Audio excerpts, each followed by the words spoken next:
Minasan, konnichiwa. Balik lagi di channel Mimin. Apa kabarnya kalian semua? Semoga kabarnya baik-baik saja. Di video kali ini, Mimin bakalan nerusin alur cerita anime yang berjudul Isekai Decid Skill wo Tenishita Orewa.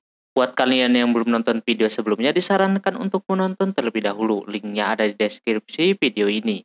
Oke, tanpa berlama-lama lagi, langsung saja ke video intinya. Audio Jungle. Di episode sebelumnya diperlihatkan dengan Kaori yang lagi belajar bareng. Secara kagak sengaja dia mengetahui ada pintu rahasia menuju ke dunia lain. Karena udah terlanjur tahu, alhasil Yuya mengajaknya masuk ke dalam sana. Namun Kaori sangat senang diajak ke dunia yang kagak biasa. Dia belum mengerti apapun, namun di sana si Yuya ngomong kalau dia itu seperti menggunakan cheat dalam hidupnya. Termasuk salah satunya tubuh dia jadi seperfect itu. Kaori kagak mementingkan itu, dia pengen keliling. Namun Yuya menolaknya karena terlalu berbahaya. Dia janji lain kali bakalan mengajak si Kaori jalan-jalan, tapi Kaori pun harus merahasiakan tempat tersebut. Setelah itu Yuya karena mempunyai jadwal libur selama beberapa hari, jadi dia memakai waktu tersebut untuk ke istana. Sekalian juga dia mau jual sesuatu. Dengan dia menjual lada bubuk doang, barang tersebut dihargai 100 koin. Yang mana dengan 100 koin bisa memenuhi hidup si Yuya selama 20 tahun. Ada-ada aja. Ketika nyampe di istana, pada ribut dah antara Yuya dan bapaknya si Lexia, yang terus digoda sama si Yuya, padahal dia kagak ngerti apa-apa. Sampai akhirnya ada penyerangan yang sudah diatur sama seseorang bertopeng sebelumnya. Untungnya Yuya bisa menghajar semuanya dengan mudah. Tapi masalah belum selesai. Katanya penyerangan tersebut diatur sama kakaknya si Lexia. Ini bahaya. Owen minta bantuan Yuya untuk melindungi kerajaan. Kini animenya dilanjutkan kembali. Setelah penyerangan itu, bapaknya si Lexia tahu kalau di balik penyerangan tersebut diatur sama anaknya sendiri, dia langsung ke kamarnya. Para prajuritnya merasa kagak percaya akan kejadian hari itu. Terus ketika si Yuya mau masuk ke kamar, datang si Lexia. Dia mau mengajak berkeliling di kota kerajaan. Lumayan kan kalau ke situ harus melihat-lihat kota sekitar. Di sana ada si Luna yang ikutan berlomba juga pengen jalan-jalan sama si Yuya ini. Dia beralasan kalau diantarinya sama si Lexia bakalan bahaya. Karena sekarang emang lagi genting keadaannya. Yuya udah kagak bisa ngapa-ngapain lagi. Dia udah pasrah. Tak lama Owen datang, dia punya ide untuk menyimpan cewek-cewek itu di kerajaan. Sedangkan Owen lah yang akan mengajak si Yuya keliling. Namun kedua cewek tersebut kagak mau. Setelah itu akhirnya cewek-cewek itu juga yang menemani si Yuya sambil rebutan itu juga. Owen tetap bakalan mengikuti kemanapun si Lexia pergi karena takut terjadi sesuatu. Di sana terjadi ribut lagi yang mana Lexia mau ke tukang perhiasan sedangkan Luna pengen nyari senjata. Lantas Yuya jadi lebih bingung yang membuat orang-orang di sekitarnya melihat ke arah Yuya semuanya. Mereka mempertanyakan Yuya yang diperebutkan dua cewek. Apa Yuya ini bangsawan atau gimana gitu kan. Bajunya pun rapi. Yuya cuma bisa pasrah ketika lagi jalan Yuya melihat ada tempat buat ikutan jadi petualang atau bikin tanda pengenal gitu. Biar jadi petualang legal. Dia pengen ke situ. Lagian dia cuma punya tanda pengenal cuma sebagai pedagang, sedangkan dia suka banget berpetualang.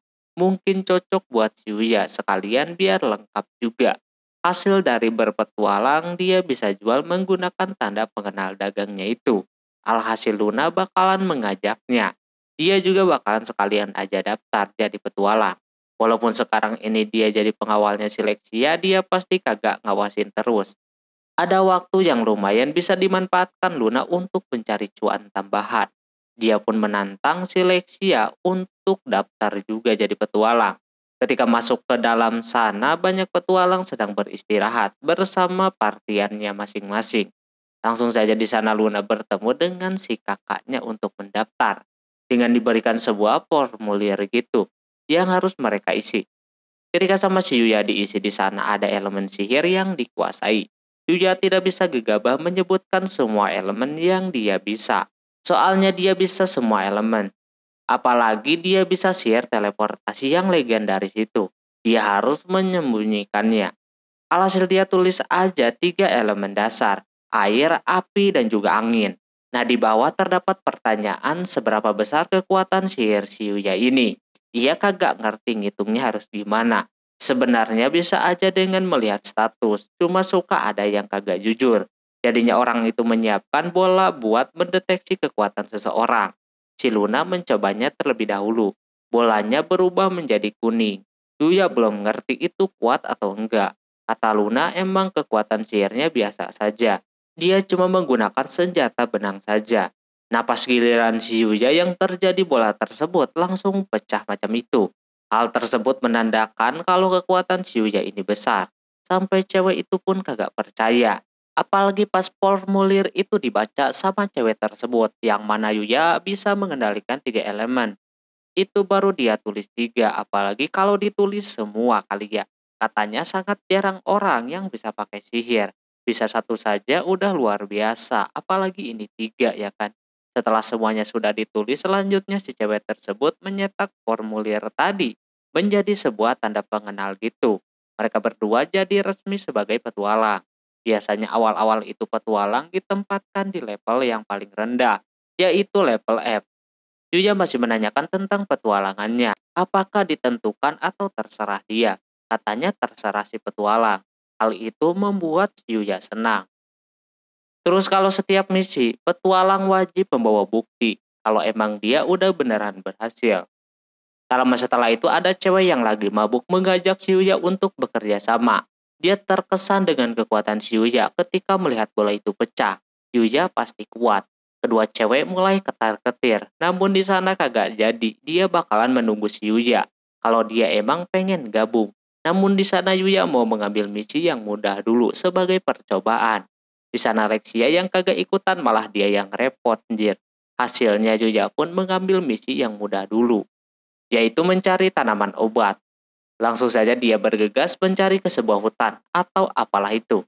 Berkat kekuatan identifikasi yang dia miliki, dia bisa mudah memilih tanaman yang mana yang dimaksud dengan misinya. Ditambah ada hewan peliharaan juga, jadi tambah kebantu. Lexia merasa nyaman bisa menghirup udara segar, berasa tenang di sana, enggak di kerajaan terus. Tapi malah dengan dia diem di situ sangat berbahaya. Si Owen juga lagi kagak ada di sana sekarang. Dia lagi ngobrol katanya.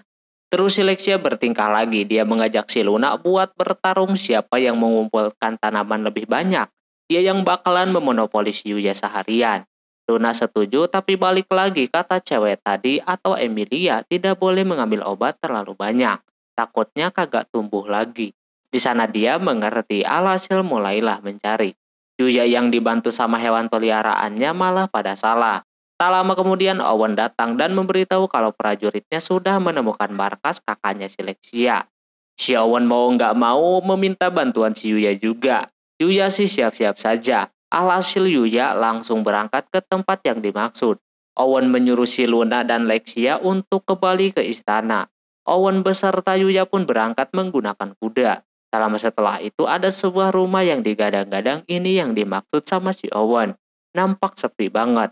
Dikira udah ketangkep ya kan orangnya. Taunya pas masuk malah ada prajurit yang disandera macam itu. Owen kagak membiarkan semua itu terjadi. Dia pajuin kayak gitu.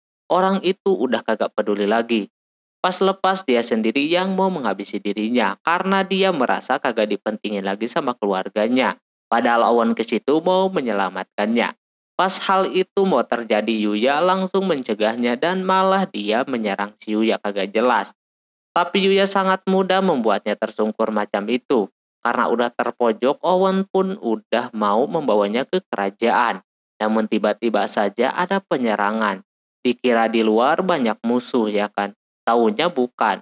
Muncul seseorang cewek yang kemarin pernah ribut sama si kelinci. Ternyata kakaknya si Lexia menuruti perintah atas orang ini. Katanya dia udah gagal.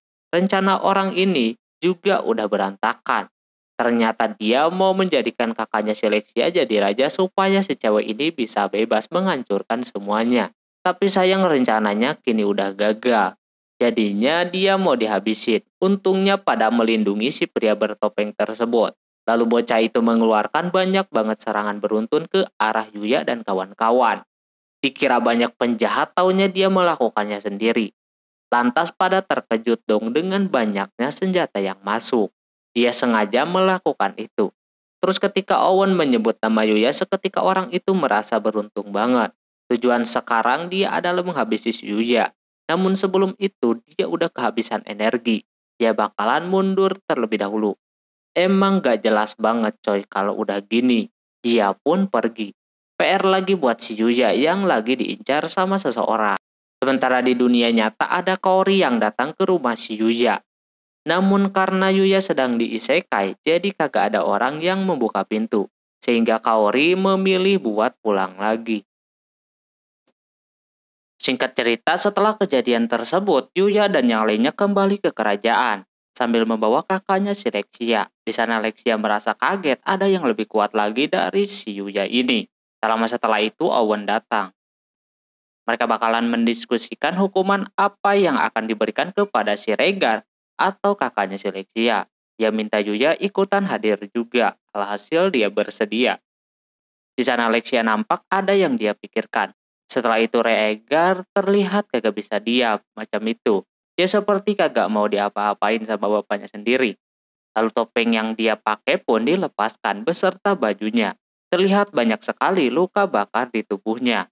Dia memberitahu kalau semua luka bakar itu gara-gara si Lexia, yang sihirnya kehilangan kendali. Nampak emang si Lexia pun menyadari hal tersebut. Namun katanya harusnya lukanya sudah sembuh. Emang awalnya sudah sembuh, namun otak dia seperti kagak sehat. Malah membakar tubuhnya sendiri, jadi seperti itu lagi. Bapaknya kalau udah gitu kagak bisa ngebantuin. Udah di luar nalar. Apalagi setelah kejadian tersebut, bapaknya seperti tidak menganggap si Regar ini sebagai bagian dari keluarganya. Dia diacuhkan dan lain-lainnya. Pokoknya gitulah yang membuat dirinya keluar dan berniat jahat kepada keluarganya sendiri. Sekarang dia udah kagak punya kehidupan lagi, dia pengen menyudahinya saja.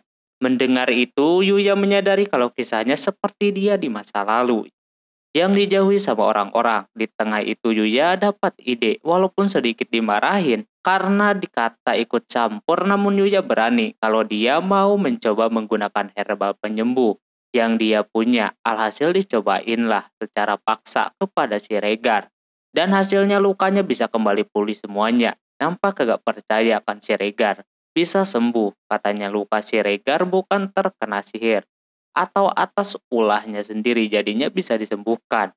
Orang-orang pada terkejut melihat itu. Katanya itu ramuan emang cuma ada di dalam legenda doang. Yuya kagak sengaja mengeluarkannya. Bapaknya Lexia tiba-tiba berubah dan berterima kasih karena menggunakan herbal yang langka itu kepada putranya. Dia bilang aja kalau di kebun dia Yuya punya banyak. Regar walaupun sudah sembuh tapi dia tetap bakalan dihukum sama bapaknya. Nah disitulah si Lexia meminta memaafkan kakaknya tersebut kepada bapaknya. Karena misinya menghabisi si Lexia, dia udah memaafkannya. Terkait masuk guild pun si Luna juga sama, mantan guild sesat juga.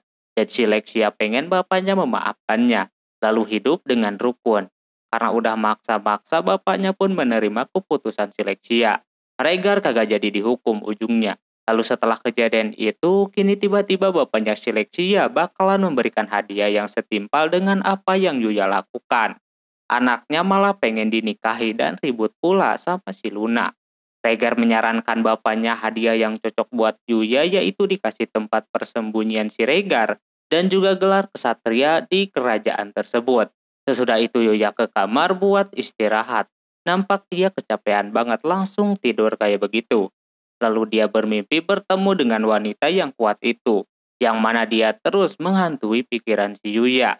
Dia pun terbangun macam itu. Keesokan harinya ketika Yuya habis beres belajar dan mau pulang, dia kagak menerima ajakan teman-temannya dan langsung pergi dari tempat tersebut. Di koridor ada si Kaori yang mau belajar bareng pun. Yuya seperti menolaknya. Dia buru-buru banget pengen pulang. Dia masih keinget sama cewek itu yang mengincarnya. Yang katanya cewek tersebut mempunyai kekuatan malah. Yuya langsung saja ke dunia isekai dan latihan bersama hewan peliharaannya untuk bersiap menghadapi si cewek tersebut. Takutnya datang dengan tiba-tiba. Dia harus siap. Tak lama kemudian benar saja si bocil itu muncul tiba-tiba. Untungnya Yuya bisa menghindar dengan tepat waktu. Yuya masih belum mengerti kenapa dia mengincarnya. Karena katanya Yuya lah yang kemungkinan bisa menghambat rencananya buat balas dendam. Saat itu pun Yuya bersiap untuk melawannya. Dia menyembunyikan si Akatsuki terlebih dahulu. Barulah terjadi duel di sana.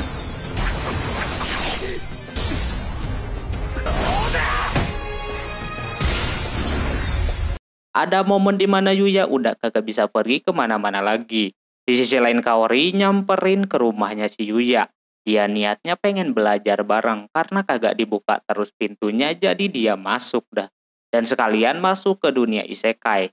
Kaori melihat pagarnya terbuka. Dia juga mengingat perkataan si Yuya sebelumnya. Yang mana kalau keluar itu banyak monster. Tak lama dia mendengar orang yang sedang bertarung yang dekat dari tempat itu. Sementara Yuya masih terus duel dengan cewek tersebut. Sebenarnya Yuya bukan lawan yang sepadan dengan cewek ini karena kuat banget. Bahkan dia membaca gerak-gerik Yuya. Dikala sedang ribut, Kaori malah muncul coba anjir. Jadi kesannya menghalangi pertempuran. Untungnya itu cewek kagak mengarah ke si Kaori. Dia fokus sama si Yuya.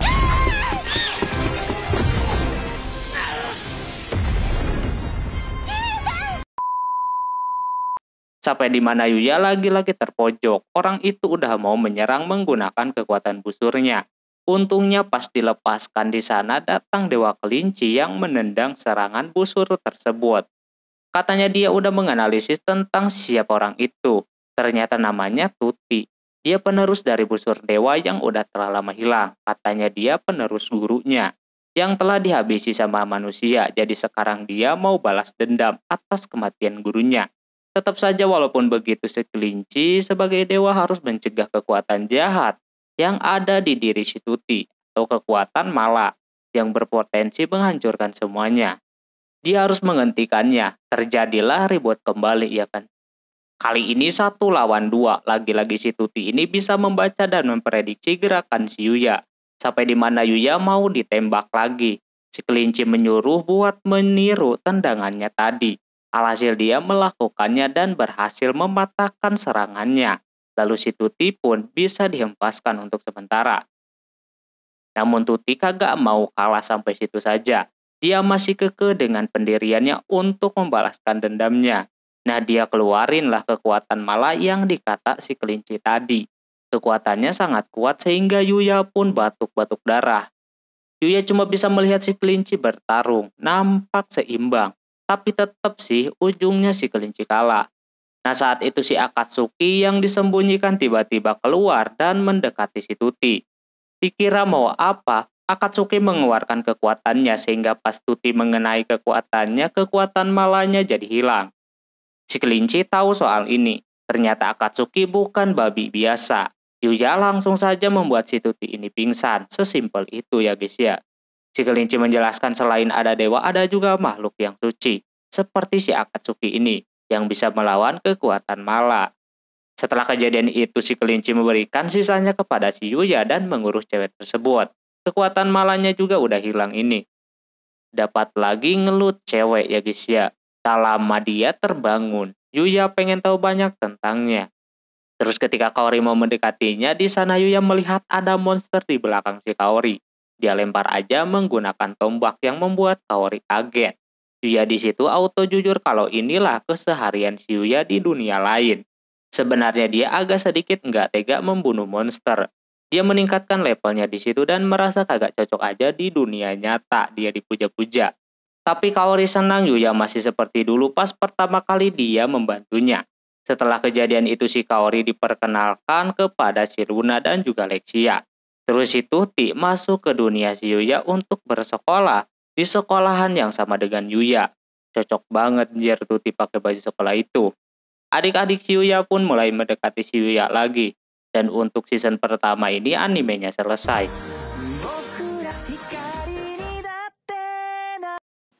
Oke, mungkin segitu dulu untuk anime ini. Mohon maaf bila ada kesalahan dalam penyebutan nama, tempat, atau yang lainnya. Dan sampai jumpa di anime selanjutnya. Yamata nih, bye-bye.